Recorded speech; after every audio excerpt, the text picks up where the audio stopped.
Welcome to our quick overview of spinal cord injury, which covers diagnosis and prognosis. A spinal cord injury, or SCI, is damage to the spinal cord that results in temporary or permanent changes in movement, sensation, or how the body functions. It can affect every part of a person's life, but an early diagnosis and proper care can make a big difference. The spinal cord is the main pathway for communication between the brain and the body. When it's injured, whether by trauma, disease, or compression, that communication is disrupted. In some cases, the brain can no longer tell the body to move, or the body can no longer send information back to the brain, such as sensations of pain or temperature. The level and severity of the injury determine which parts of the body are affected. Diagnosis starts with a physical exam and a thorough medical history review, especially after trauma. Healthcare providers will evaluate movement, sensation, and reflexes to determine the level of injury. Imaging tests like CT scans and MRIs can help pinpoint the location of damage and check for spinal fractures, bleeding, swelling, or compression.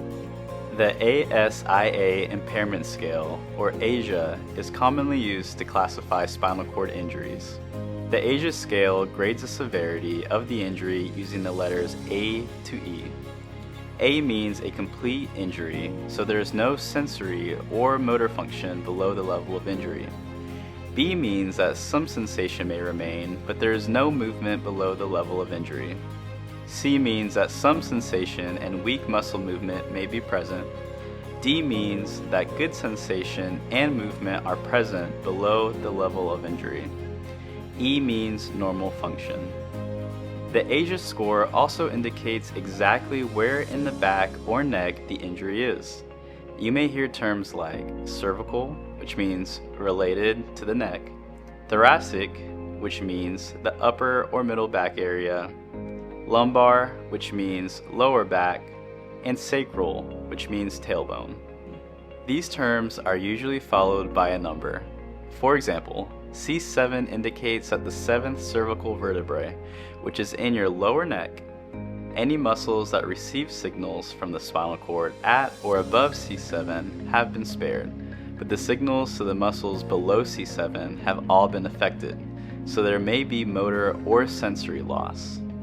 Now, let's talk about prognosis, or what to expect in recovery. Recovery depends on several things, including the level or location of the injury, whether it's cervical, thoracic, lumbar, or sacral, whether it's a complete or incomplete injury, the person's age, along with any health issues such as diabetes or heart problems, and finally, how quickly the person received treatment for the injury. When recovery happens, it usually happens within the first 6 months, though some improvements can continue for 18 months or even longer.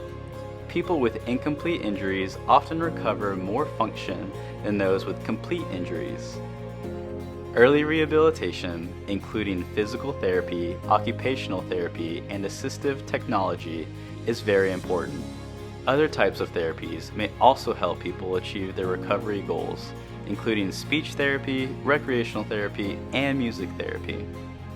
The goals of care focus on maximizing independence, preventing complications, and supporting emotional well-being.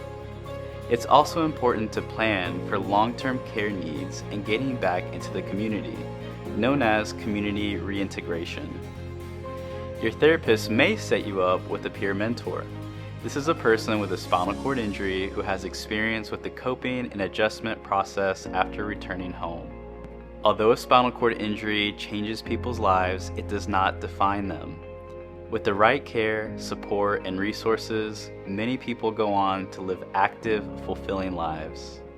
Thank you for watching. If you or someone you love has a spinal cord injury, we at UAB Spain Rehabilitation Center are here to support you, because you are not alone on this journey.